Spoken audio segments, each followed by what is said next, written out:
Are you looking for the perfect evening? Do you long for the perfect companion to alleviate your stressful week? Well, one place has all the offerings that will make you want more and more every day, all the time. Whether you want something that's quirky and strange or something that's straightforward and full of deep, rich pleasure, Retro City Games has the goods to satisfy you. Located in the Las Vegas area, only 3 miles from the Strip, Retro City Games has a full complement of quality titles that scratches that itch you feel in the special places that tingle when you get excited. So visit Retro City Games. They'll assist you with all your guilty game pleasures and more. And baby, what happens in Vegas stays in Vegas. Oh yeah. This week's Icebreaker is brought to you by Mason Kramer. You can check out on twitch.tv/glitchcat7. And holy crap, how fun was that today? We got to screen Nintendo Quest 3 times. We'll get to it. There's lots to talk about in that. Before we get that, we had some nice comments about the Patreon section last week with Woman is a Danger Cat. I refuse to believe that. John Pompous said he spit juice all over his back room when he heard Woman is a Danger Cat because he's a big Fubar fan. And listening to that back on the edit before it went live, it reminded me of doing like school presentations that you really didn't want to do and you were forced to do. So this week's Icebreakers, did you guys have any school presentations where you were stuck in front of a class and you hated doing them, or that it was just really weird and awkward and nobody wanted to do that? It was always awkward for everybody. You hoped you never got picked next. That kind of thing? All of it. That's why I skipped all that stuff. Is there one that stands out, though? I want you to walk us through that. I want to take a walk down memory lane and hear about your moment.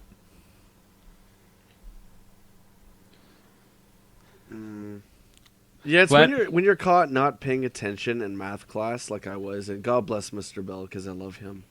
But, I wasn't paying attention. I was, Is he a dear teacher of yours? He's not going to name any names to protect the innocent. I don't think Mr. Bell's around anymore, but he's a dear friend of mine.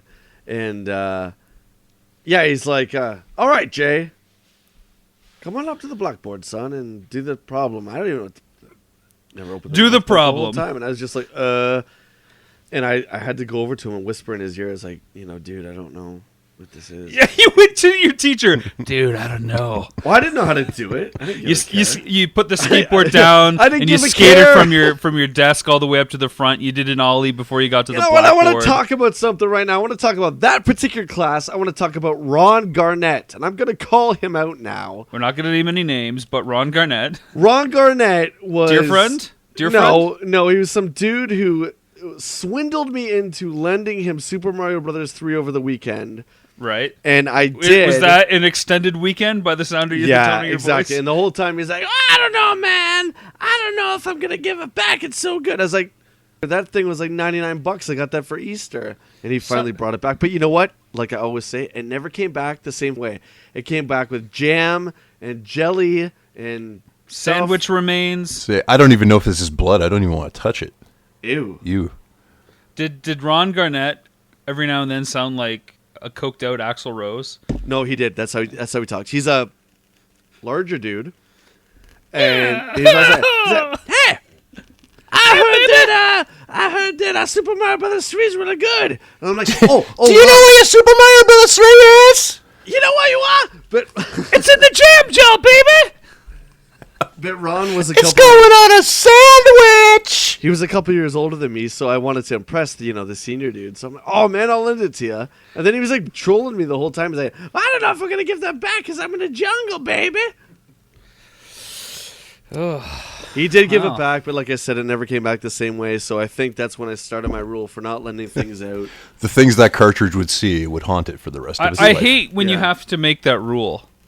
Glenn, have you ever had a situation where you've had to make that rule where you don't lend things out? When I was in public school, one of the kids who rode the bus with me, because I went to like a rural school, so it was the school bus went through all these like little farm communities, and we went to the school. And this kid who lived in another town, wanted to borrow my Red Alert Transformer toy over a weekend. Red Alert was the deadly weekend lending period. he was like a repainted sideswipe, so it was like a Lamborghini done up as like a ambulatory car or whatever, right? I don't know who he is. And when I got it back on Monday, he thought it would be a tremendous idea to paint it black. Why? Like the Stones or Why? like Gob? Either one, take your pick. But Gob, please. he totally Gob. painted the car black. He's just, I thought it looked better that way. And I'm like, well, yeah, Right. it's not really your decision to Did make. he have to replace it? Did you look? I spent a lot of time with some turpentine and actually managed to get it off. But, it sucked. See, nice guy Glenn. Instead of making the scumbag pay for it, he just cleans it up himself. Speaking of my story, I had a similar kind of thing where I lent a VHS copy of Labyrinth out to a dear friend named Ray Gafour. Oh, Ray. Is that his real name? Yeah, it's his Okay. real name. Sounds made up, but that's fine. Yeah. I think Ray works for Ubisoft right now too. He may not. I can't remember. He did work at Silicon Knights though. I know that. Good old Ray lent him my Labyrinth VHS tape over the weekend. Came back on a Tuesday. Didn't even bring it back the Monday. And he said, "Here you go." And I instinctively took it out of the cardboard sleeve. And what happened? Well, the little flap part that opens fell off and onto the ground. I said, "What happened?" He's like, "Oh yeah, I dropped it." I said, "Oh yeah, it's not the same as I gave it to you, huh?" He's like, "Well, it still plays. It's just not protected anymore." I said, "Oh, kind of like you. You're just kind of not protected anymore." And then you bullied him into oblivion. No, I said, "Dude, I just really want my Labyrinth Tully movie. I just want to watch my Muppets." No, he apologized, and since that day, I've never lended anything out. We all have that one thing. And this sad growing up moment is brought to you by Mason Kramer. Check out other grown up moments at twitch.tv. Check out other sad growing up moments. twitch.tv/glitchcat7.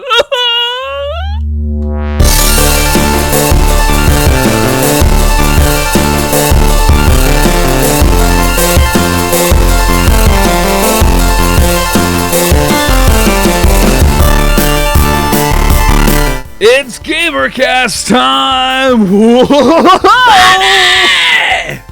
I'm your host, Rob McCallum, and I'm joined beside my two friends, Glenn Stanbuck and Jay Bartlett. Hi. We're three wacky Greetings. guys ready to talk to you about video games. All right, let's get to the other guys. Jay. Why are we so crazy right now? Oh, we're the craziest guys on the planet, Jay. Wouldn't you concur, Glenn? We are both zany and wacky. To the max. So I think we're a little bit nuts. We've got baloney in our sacks. What's the Poochie catchphrase We're again? GamerCast EX. We just came off of a 3 screening in a row. I can't say this right. A 3 screening in a row screening of Nintendo Quest. That wasn't screening. confusing at all. Triple screening that Mason, man, he hosted it. Yep. And holy cow, did that kick ass or what? It was a lot of fun. Hadn't seen Nintendo Quest. I know a lot of people think I probably watch it every day just so I can relive the adventure and see ourselves on screen. But I hadn't because seen you're it. so arrogant, my friend. That's why you watch True yourself story. all the time. I hadn't seen it since Portland. I know you guys did a Toronto screening, but it actually brought me right back to sitting at the back of the theater watching it unfold. Except for this time we got to chat with everybody. And, Yeah, it was just like a normal theater screening, except we weren't able to hide in the aisle and drink beer while watching yes. from the Well, side of the theater. I didn't think it was that much fun either. I still drank beer, but Yeah, I didn't. no, it was good. It was good, and we had PSP come out, we had Carrie come out, we had Matt and Michelle come out. John was there for a bit, so of course you guys were there. So it was kind of a a little fun. Yeah, of course, family you guys experience. were there. You know, just you guys. You were there. Well, I guess you were kind of there. You guys were there, of course. Well, we're it's our thing, right? That was a lot of fun. Yeah, I had a blast, actually. This was the first. This is the first time. I mean, I didn't even know you could screen movies on Twitch, so that's pretty cool, right? Yeah, well, I mean, you can stream anything, I suppose, if you had the video. I didn't know that. I thought it was right? for video games only. I didn't know you could put movies on. Well, there's a lot of people who do video podcasts on there too. So I know like Guardian Radio airs on Twitch every wow. week, and Okay. yeah. But Yeah. no, it was Behind super the cool, times. and people seemed really open to it, and people were coming into the chat and they were like, "What the hell is going on?" Like, what is this? It's kind of like a movie. And then we tell them, and they'd be like, It "Oh, cool!" is And they'd a hang around to movie. watch the movie. This is Tender Q, the musical. Welcome. Like the Broadway production. Like it. No, it was good, and everybody that did check it out, we all appreciate you guys. Watching it sometimes. Or at least I think a few of you guys watched it all the way through just to keep asking us questions here and there, which is really awesome. And if you are interested in Nintendo Quest or Nintendo Quest Power Tour, all you have to do is go to nintendoquest.com. That link is not deleted as I say it, unlike the chat room window, which was pretty funny. We all kept trying to post links, and it kept saying link deleted, link deleted. Wrong, fail. But yeah, nintendoquest.com. You can get the Power Tour on DVD, Blu-ray, and, of course, the film on Blu-ray 3-disc as well, special edition, which is always nice. Box art Kickstarter is underway now. We're almost a week into it by the time this episode airs. We will be a week into it, and we're almost at the 50% mark as of this recording. Pretty excited. Yeah, I really don't know what to say. Everybody's been very generous and very kind with the comments on box art, and, I wish it was... The nice thing about promoting Nintendo Quest was there was that kind of angle, that kind of gimmick where it was like, and he's got to do it in 30 days without the internet. So it was like, oh, there's like a shock value. This is kind of just more straight up like, how come this doesn't exist? Let's tell the story behind, these pieces of art. And here are the people that you've never met before because their name has never been signed to anything. Let's let them tell their story for once. So it's really straightforward, which makes it a bit hard to market, but... yeah, been getting some nice compliments. And like everything that you are tied to, my friend, it's just gold. I'm so super excited that it's going so well. I mean, we're just kicking ass. It's just we're killing it. Yeah, man. I mean, especially after the Power of Grayskull Kickstarter and all the success you saw with that must be really nice to see. Box art, which is definitely a little bit more niche, I would say, getting as much attention as it is and getting as much love as it is from people too. Yeah, it's hard. It's niche because it's such a small section of the video game discussion out there. But because we're covering all eras and kind of, we're not saying it's just console. We're not saying it's just Nintendo. It's there's an interesting dichotomy between it being on a niche subject but on such a broad scale, especially since we're including PC stuff. So we urge everybody to check it out. Go to Kickstarter.com, search box art. Go to boxartdoc.com, check it out.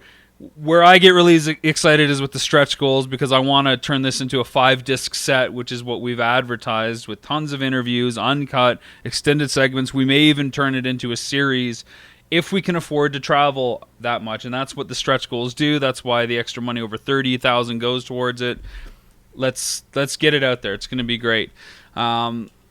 The next thing on my list I actually have goes back to last week where I shot some footage at Tiny Titan Studios, and I was looking through that footage of you, Glenn, because I gave you the promos that we quickly shot. And I had this weird thought as I was watching it, and I realized you're kind of like the Homer Simpson of Tiny Titan Studios.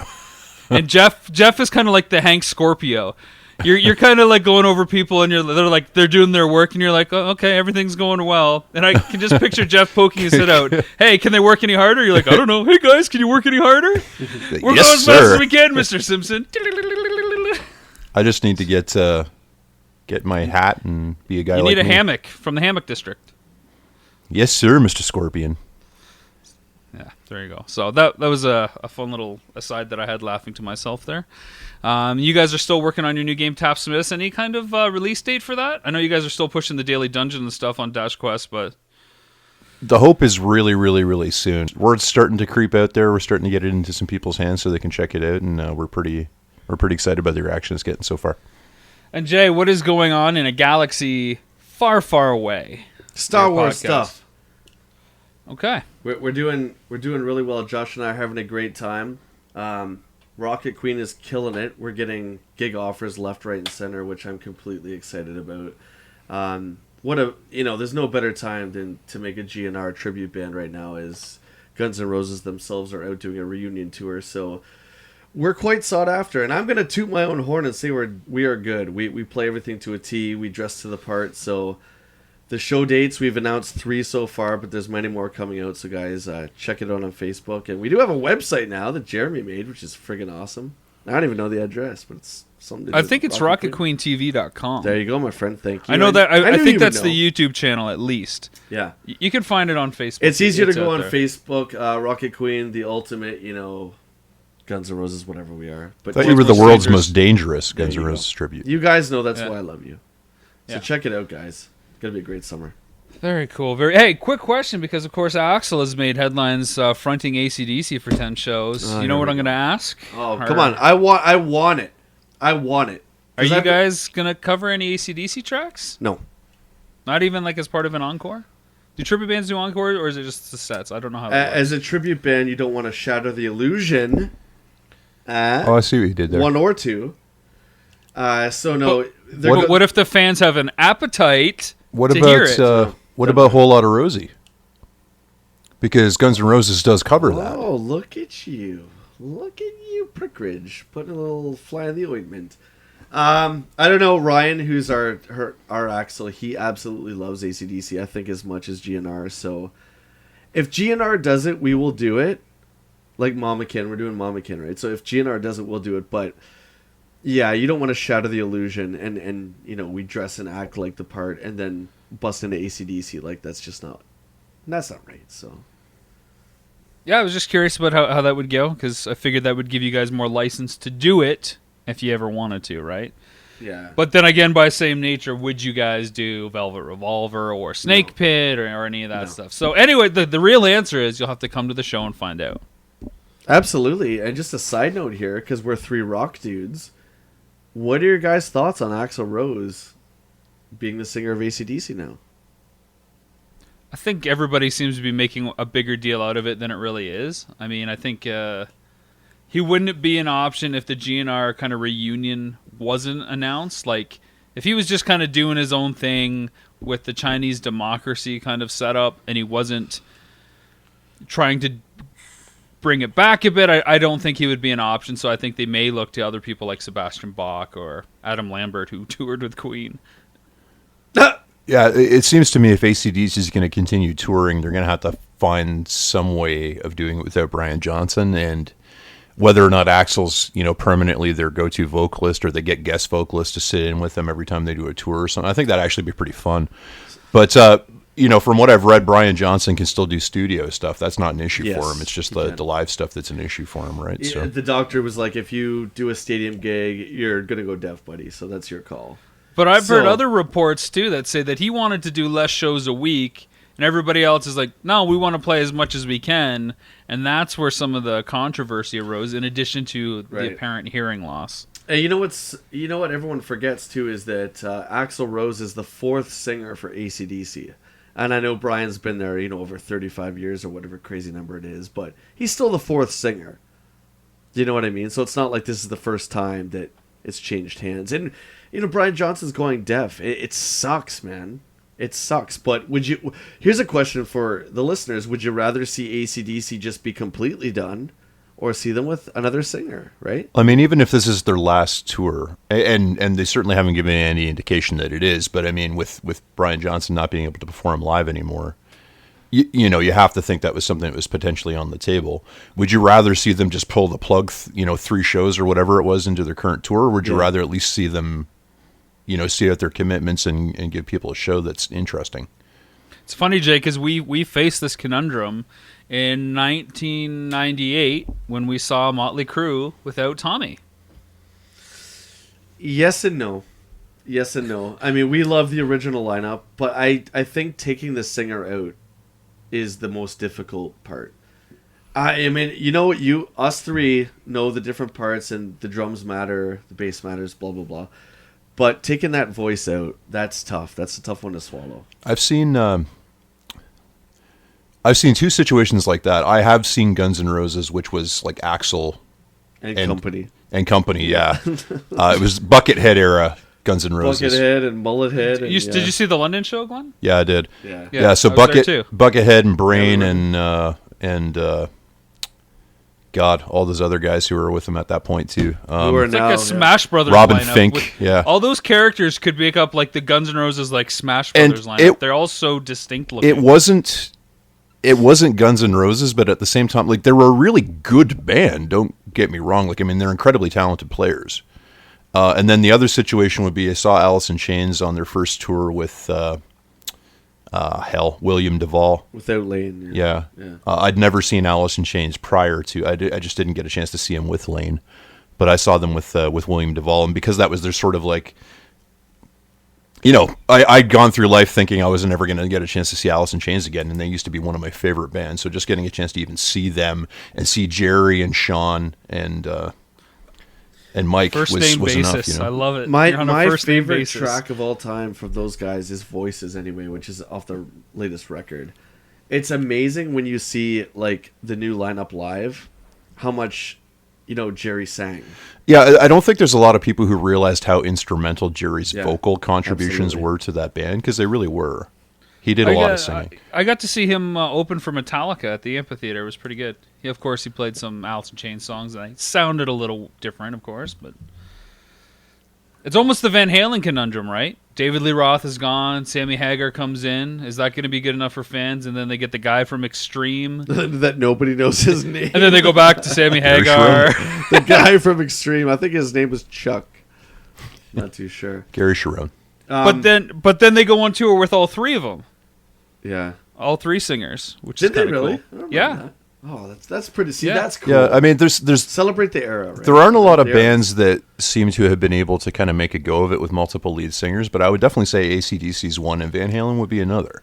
And everybody will have their preferences, but I think they've been able to establish very distinct career paths with the both. eras is something that, you know, just rock fans love. Like Rob and I, one of our favorite things of all time is Kiss Unplugged, because they had, at the time, all the members of Kiss do 2 songs. And it was just so awesome. And then we were just like, man, imagine they toured that with all the members. Of course they didn't, but see, I think the Van Halen thing, that's cool too, man, for sure. Yeah. I want to thank Scott, who wrote in a couple weeks ago to us with a fan letter. He stopped by Retro City Games, who of course is our key sponsor on GamerCast. So I want to thank you, Scott, for stopping by. One of our big sponsors, and I hear you had a really nice chat with Nicole about GamerCast and some other things. So thanks for listening. I don't know if you got the idea from us to go there, or if you were just in the Henderson, Las Vegas area. But if you find yourself in the Henderson and Vegas area, come check out Retro City Games. It would be great, like our good friend Scott did. So thanks, Scott. And I guess before we jump into the show, I have a letter from Ian. I feel like it's a Letterman segment at this point, right? Like it's the top 10 and then like cue like the musical kind of segue. Is this 3 weeks straight now? I think this is 3 weeks straight. I was expecting a week off because usually it happens only twice a month. Max, I figured he'd but- get bored by now and just stop writing. Well, that's usually his style, but he has been listening. Sometimes he listens to us going to sleep, and sometimes he listens to us waking up. I know he said listening to your reaction to the last letter made him spit out water while he was in bed or something. So, oh, Marco. Ian's listening to us while he's in bed. That's so hot. I mean, think about it. He's a handsome man, that accent. Okay, Come let's on. read the letter. All right. I'm just going to bring it up here, and okay, here it is. The morning has come and graced us again, my North American scallywag bros, and Marco has some new thoughts about ongoings in the world. I'm enjoying Star Fox nowadays. The control scheme has a bit of a learning curve, but anyone who says otherwise has the attention span of a 4-year-old and shouldn't play it. Speaking of Rob, congrats on box art. Congrats on box art. I always say I'm going to support it. Please don't let me forget, and given Rob's incessant posting on Facebook, I'll likely do so early in hopes that his, quote, he's using quotes here, reminders cease sooner than later. Rob, you really don't have to tag your entire friends list on every post. We get the picture, but not all of us get paid right away. Besides, there are other docs to consider now on Kickstarter too. Did you guys see the doc on Mother/Earthbound Beginnings? Uh-oh. Sounds like competition. Not sure where I'll spend my pounds and pence. Better chat nice, Robbo. Better chat nice. He's making threats here. I don't like it. Jay, I've seen some recent pics, and you look like you went on a bender and fell into the clutches of a precious limb as there was a deep jutting scar on your face just beneath your hero wig from your Star Galaxy War costume. All true. Every word of it. It's all true. Glenn, you get off the hook this week as I appreciate your posting playlists from your jaunts around the junkyard. Did the band next door ever respond to your request, or did they hesitate because they would be limited to covers? When will we hear some original Velvet Tones, quote, Stanbuck music? Speaking of which, can you begin recording audiobooks for me? I think you might make a nice tidy fortune with audiobooks. So that does it. One of the three of you has a future, while the other two beg for money online and dress up as large dolly men. Until next time, keep the gaming real. Ian, better known as I'm over here, Marco. Oh, my friend, thank you so much. I am a human doll, so cheers to me. Ian, thanks. I'm glad somebody is getting something out of my playlist experiment. I started doing that more to keep myself honest, but I have had a few people tell me that they really dig it. Now you have a responsibility, Stanbuck. We all want to know what's Stanbuck going to listen tonight to? What's he going to hear tonight? And I will also say, Ian, unlike more than any other person I think I've ever met, Ian harasses me about doing voice stuff all the time. Like, every time that guy sends me a message on Facebook, he asks me if I'm doing anything. Take a hint, seriously. Well, I did some. Certain Kickstarter trailer you may have heard. I saw it. Before we get into the topic at hand, I do want to say one thing. I want to say thank you to our longtime listener, Ray, who I was hanging out with the other night, and he just said again he hasn't missed an episode, and he's been there since the beginning. Loves what we're doing, and loves the podcast that Josh and I are doing with Star Wars. So thanks again, Ray, for everything, man. We appreciate it. Cheers, Ray. I hope you enjoy your Power Tour disc. I don't know if Glenn's been able to get that to you yet, but I'm sure it's in transit. No, I messaged Ray, but we're going to make arrangements to get it to him for sure. Very cool. Very, very, very cool. So, all right. Well, Glenn, we didn't really have too much of a brainstorming session this week, so I'm kind of curious as to what the topic is. I know I had planted the seed, I think. I think it's appropriate that we spent all that time talking about bands carrying on and lead singers and keeping the machine rolling, because I want to talk about franchises today. I want to talk about this a little bit differently than we may have in the past. I want to talk about what makes for a good franchise, what the ingredients of a successful franchise are, how something becomes a franchise, and I want to get your thoughts on what would make a good franchise.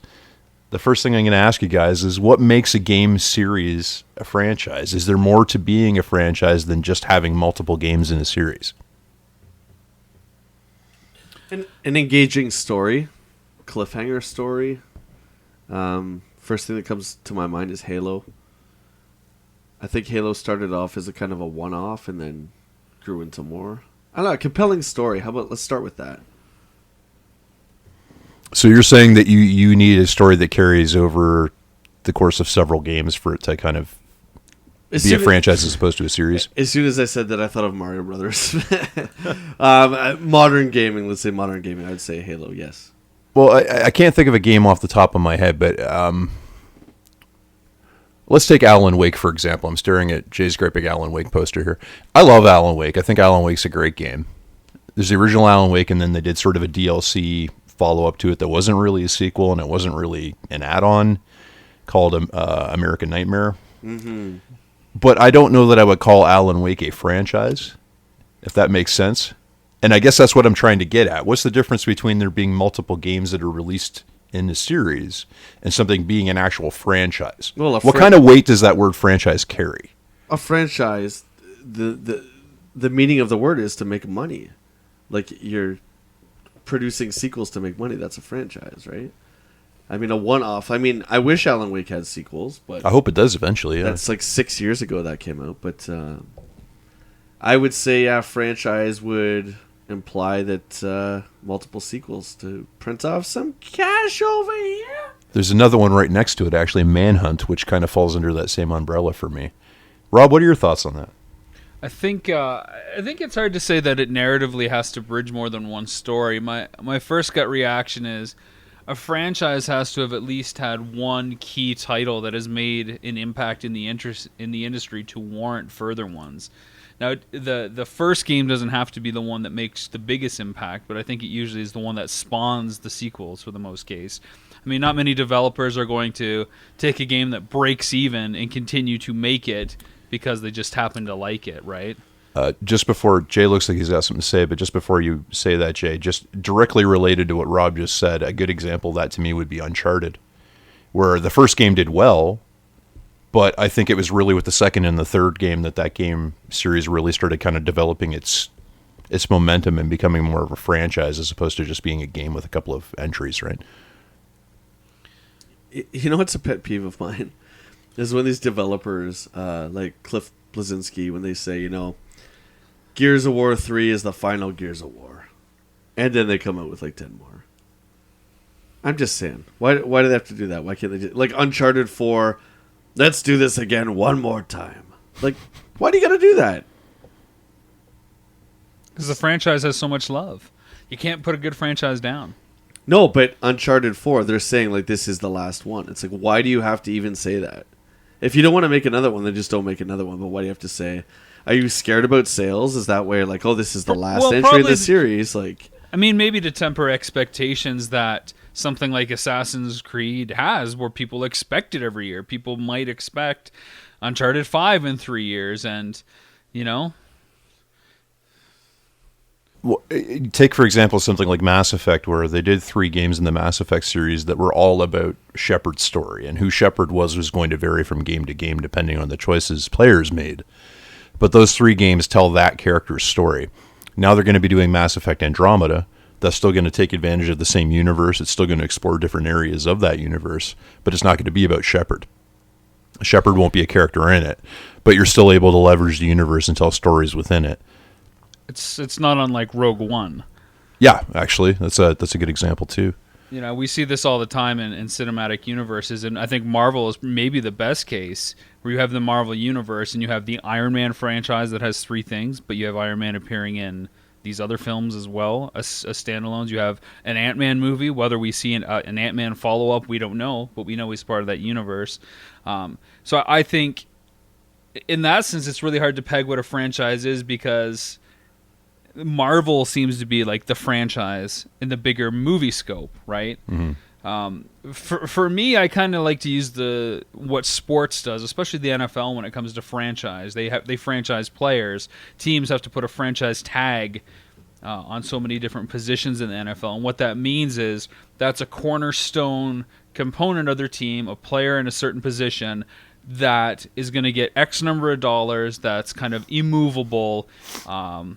Depending on their contracts and stuff like that. But that's like an important component to the bigger picture of what that team is doing.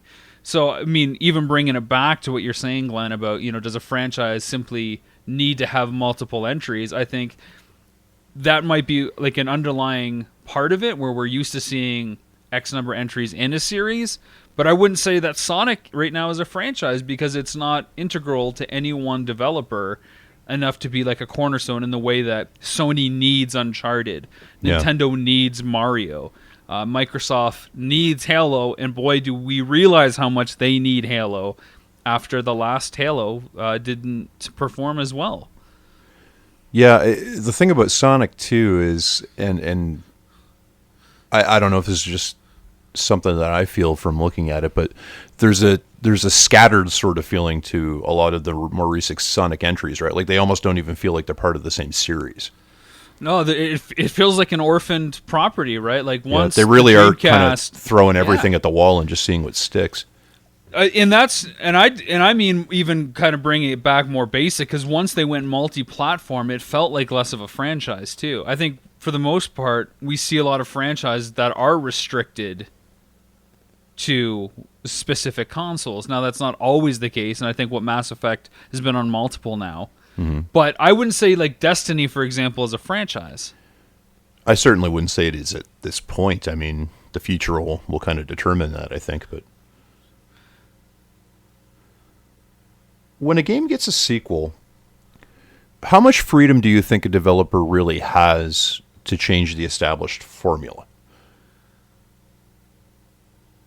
It's really at their discretion. I mean, you're going to have expectations, right? The advantage of having a sequel is that your risk is mitigated because people already know what you're doing, and they're going to be instantly able to buy into that based on what you've already put out there. We see it with movies all the time, right? We know Iron Man 2 is going to be like Iron Man 1, and 3 is going to be like 2, and Avengers is going to be like the other Avenger movies. We know what we're in for. Even within the genre, we know what a superhero movie is going to feel like, which is when something like Deadpool comes along and wants to play with some of those conventions, it stands out. Yeah, or Winter Soldier. Yeah, exactly. And you start taking these, and I'm sure we're going to see the same thing with Rogue One, when it takes more of that high spy movie approach to a traditional space opera in the Star Wars universe. People are going to react, and I think it's going to be favorable because it's the same yet different. So it's really hard, right? It's really hard for a developer to make those choices. I know when we've talked about what we would do with Nintendo Quest as a sequel, is how much do we stick to the same thing, yet how much do we make it different? The name alone implies so much that people would like to see carry over. They probably want to see a quest component. That's why everybody, even today in the chat, right? Everybody's like, so what's next? Super Nintendo Quest? N64 Quest? Quest 64, they were calling it. They want you to make a movie out of a terrible N64 I like RPG. Quest 64. I like Quest 64, but the 64 didn't have a ton of RPGs for a while. You ever played a sequel that is too similar to the previous game, or even too different? I guess those are different sides of the same coin, but that's okay. So the first part of the question is there a sequel that's too similar? Yeah, I mean, and this is the one I hear often, and it's on DuckTales 2 and Rescue Rangers 2 for the NES. It's essentially the same game, and I think we could probably make the argument for Mega Man as well. Sure, yeah. With some very light additions to Mega Man, whereas DuckTales 2 is just essentially like another 5 or 6 stages where you're pogoing around different kind of environments. And I love it because it is exactly the same. It is more of what I want. DuckTales is a traditionally very short game. You can beat it like in 15 minutes. So the fact that you get twice as much is only good in my books. And I'd love to see them come out with like a remastered 1 and 2 together. But I can also see why people would want something just a little different. To kind of give it that extra polish. It's like, okay, we get this. Now what's the breadcrumb that's really going to change things? And when we start talking about stuff like that, man, the first thing I think of are the Arkham games. Now, I still haven't played them. I heard they just announced the HD collection for PS4, so I'm probably going to be the guy that buys it and plays them on that, because right now they're across 3 systems. I have it on PS4 and Wii U and PS3, so I'll probably just play them all together. But unless you've got a good gaming PC, there is not one platform to play them on right now, and even then, Arkham Knight, the PC version of it is infamously broken. Sure, yeah. So I'll probably play the PS4 bundle when it comes out. But I think you were saying in Arkham Knight, everything is Batmobile, right? What made Arkham Asylum so good was that narratively it made sense that you were stuck in Arkham Asylum and that you didn't leave. And then they teased you in the next one, Arkham City, with the city, even though there was boundaries. And then in the next one, they give you the Batmobile, way too much than you need. It's cool, but how much cool? Yeah, I was going to use that as my example, Rob. Actually, sorry. Not at all. No, I think it's awesome that you kind of hit on the same thing I did. But I love Arkham Asylum. Arkham Asylum is still my favorite of the series by far, and that's because it feels more like a Metroid game. It is more self-contained. It's a little more claustrophobic. You don't have complete freedom to go anywhere you want, but there's a lot of really good backtracking and nice nooks and crannies and hidden stuff to find. And then you get into Arkham City, and Arkham City is still very, very good, but it's a different game because it's open world. So it does have more of a Grand Theft Batman feel to it. Sure. Then you get Arkham Origins, which is just wholly derivative and was really just released to make money because here's another game in the franchise. I mean, it's competent. There's nothing inherently bad about it, but it doesn't do anything that's really groundbreaking. And then with Arkham Knight, you've got yet another open world game. Looks better because it's on next-gen consoles. But and they added in the Batmobile stuff, and a lot of people can either kind of take or leave the Batmobile combat stuff. But that's really about the biggest change. Otherwise, the gameplay feels very, very familiar. And I think for some games, it's okay to get a sequel that's more of the same because, as you said, with something like DuckTales, sometimes you get a game that's a really, really short experience. Prince of Persia: Sands of Time was a great example for me. Like, I would have been okay playing a sequel that was essentially more of the same of that, because it is a very, very short game. But instead, we got this crazy, like, new metal emo Prince violence thing. But I think that's okay for your first sequel. But when you start cranking out your third or your fourth or your fifth game, I think you really got to be prepared to bring some new games or some new ideas to the table for those games. Now, one exception that I'll put out there, and it's not really a franchise, but it is kind of a staple, I think, right now in the gaming world, because they're the only people that are really doing it, and that's Telltale. You know, we're talking about Batman. If ever there was a platform to do issue-like story drops where, okay, here's the next issue, and it's divided into 6 parts, and here's the next issue. It's all Batman, but they're different stories and different takes and different mysteries. I'd love to see that. You know, so I hope when they do develop that they do think about long term and, you know, what they can do with that kind of content. The other one I would hit on is probably not being different enough, Rob, is one you brought up already, which is Halo. Sure. I think Halo 5, certainly from the campaign side of things, is pretty vanilla. I mean, it really doesn't do anything too risk-taking with its delivery of the campaign. Now, in multiplayer, you could argue there's some new stuff there.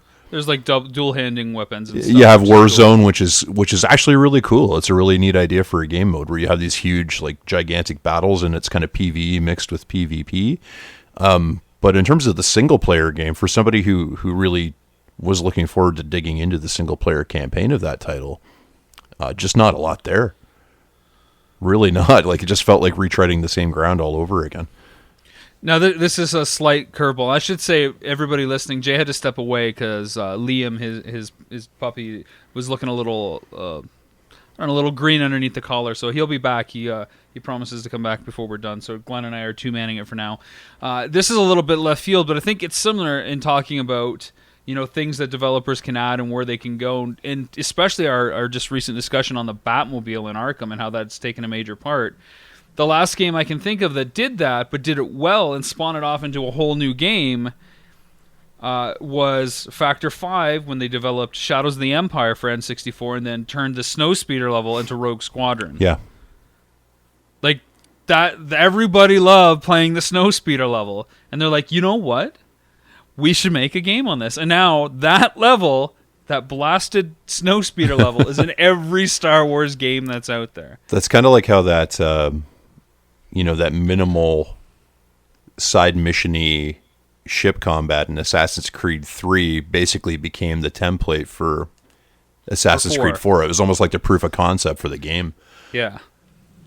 Which is why you can tell that some of these things happen so quickly. You know, every game it's like, okay, what can we try and experiment with that we would have enough to build a larger part of the next game all around it. So here's a kind of a weird question for you. I'm curious as to how you're going to answer this, but can a single game be considered a franchise? And when I ask you that, I'm going to give you an example of the one I'm thinking about. And the one I'm thinking about is World of Warcraft. Okay, I would say Tetris. I think Tetris is a franchise because there are a lot of different variations on Tetris. There are a lot of different releases. It's hit almost every console, and it's always been like that mainstay. I think Bomberman could be maybe similar, but there's enough variation in Bomberman, and I don't know if it's enough of a staple to be considered a franchise. I think maybe it is. Where we're still getting the same base game sort of just repackaged in different ways or having features added onto it. But as far as like a single game that is in its own thing, I think Tetris is probably pretty close to being a standalone single title franchise. I know what you're saying in World of Warcraft, and that's almost why I brought up Destiny earlier. I mean, we've seen the Taken King essentially be another release, but we never really saw, and mind you, I don't know how the software really works other than level caps, but with all the expansions for World of Warcraft, it really never touched the core missions. It just added new lands and raised the level cap. Yeah, right? the base game is more or less the same. Now they have done some things that have really changed that. I mean, there's like Cataclysm where they like completely overhauled the original map and actually removed some areas or just dramatically changed the landscape of those areas.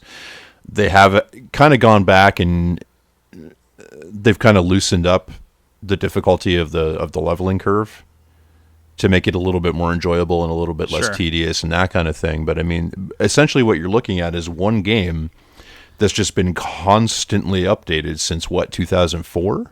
Yeah. With I think live content semantics. and patches and expansion packs, but it's still essentially that game with just more stuff added onto it. It's really hard, and I really think it comes down to a semantic preference, because I know Jay in the past has said, well, every update from World of Warcraft, which is why he was disappointed with Destiny updates and expansions, was like a whole game unto itself. There was enough to do in those expansions that you could make a solid argument saying, well, that's enough content to justify like a new game on whatever console by whatever developer. You know, so it's almost like, again, back to the movie universe, Marvel Universe kind of argument. Here's the core game that's sitting at the center of it, and here's this other thing that ties into it. And you kind of got to know that original thing in order to kind of play over there. And if you don't, we'll help you get through the original thing to get over there quicker. But, you know, I don't use this term loosely. And again, it's semantics. But I'd say something like World of Warcraft's a bit of an institution.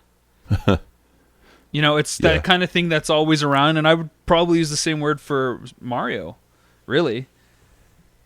It's just that ongoing gaming presence that seemingly will never be gone for a long period of time without some sort of new piece of the conversation coming our way. What do you think it is that causes certain titles to become these sort of unstoppable juggernauts that can just keep releasing sequel after sequel after sequel and continue thriving, and then some other titles just can't pull off the same trick? What's the difference? I think timing has a lot to do with the success of a game and who they're hitting and when they're hitting it. And part of that comes down to innovation. So just something like Call of Duty and Assassin's Creed, which up until this year have been yearly releases, ever have the same kind of impact that something that does take a year or two off, that does leave us wanting more. I don't think people ever really want more with something like Call of Duty, because when they get it, it's what they'll play for a year. And I know I'm generalizing, but because of online multiplayer, you can have it every day and you'll get like a revamp the next year. You know, so you never really kind of yearn for that next franchise installment the way that you do with Mario, or the way that everybody is right now with Zelda. You know, why can certain games pull this off? I think it comes down to the universality of the subject matter. I think with something like Zelda, it's a little bit of a rags to riches, you know, chosen one narrative that we all want to be the hero. We all want to explore these lands and meet these strangers and go to different places and just kind of live that life. And it's a popular narrative for a reason, right? But the way that Nintendo does it, they develop that narrative better than probably anybody, at least in the Zelda universe, right? So that's why Zelda always seems to be a hit. But at the same time, it's like, why does Mario Kart a hit after hit with their releases? You know, that's not something that's narrative-based. These are just innovative design tracks, and they got a little gimmicky with Double Dash, I think, the two-person kind of cart, and then they started bringing the retro tracks, which I thought was cool, and then, you know, the inverted paths and stuff on the recent one, and now DLC, but it's still like, that is like a solid racing game, not just a kart game, not even just a racing sim, but just a racing game kind of broadly. Okay, so for everybody that's listening and a Patreon member, this, of course, will continue. We can't promise there won't be any movie poetry this time, but you never know. For everybody else that isn't a Patreon member, just simply go to patreon.com/GamerCast, submit $1. It's a monthly charge, but you get 20 extra minutes per episode for the most part, which is great. And chances are, if you are a Patreon member, you will get an exclusive early digital copy for free of GamerCast 4 Days in Vegas, which we're set to shoot in the coming weeks. We've already started shooting it. We've started production. It's pretty exciting. So that'll do it for another edition of GamerCast. Sorry for the quick departure by River Bartlett, Jay Bartlett, but taking care of family. We all get it. We all understand. So signing off from the pseudo two-man edition, myself, Rob McCallum, thank you for listening. And again, if you're in the Las Vegas area, Henderson area, like our good buddy Scott was, go check out Retro City Games. They are a key sponsor, and I'm sure you will hear their awesome copy that Glenn recorded for them at the beginning of the show anyways. This is just a reminder for Glenn to put it at the Yeah, it's beginning very of the subtle. Thank you. show. Yeah, no problem. And that other voice, of course, Glenn Stanway, producing and editing. Thanks Say bye, Glenn. very much, everybody, for listening, and just wanted to give another shout out to everybody who joined us on GlitchCat7's Twitch stream today. Actually, I had a really, really good time, and glad that we made some new fans of the movie, and we had some old friends stop by as well. Thanks a lot. And don't forget to check out Box Art. Not many days left to get some exclusive merch and get your hands on what will hopefully be some limited edition content on the first ever documentary on the artists and illustrators of the gaming world. Thanks very much, guys. We'll catch you next time.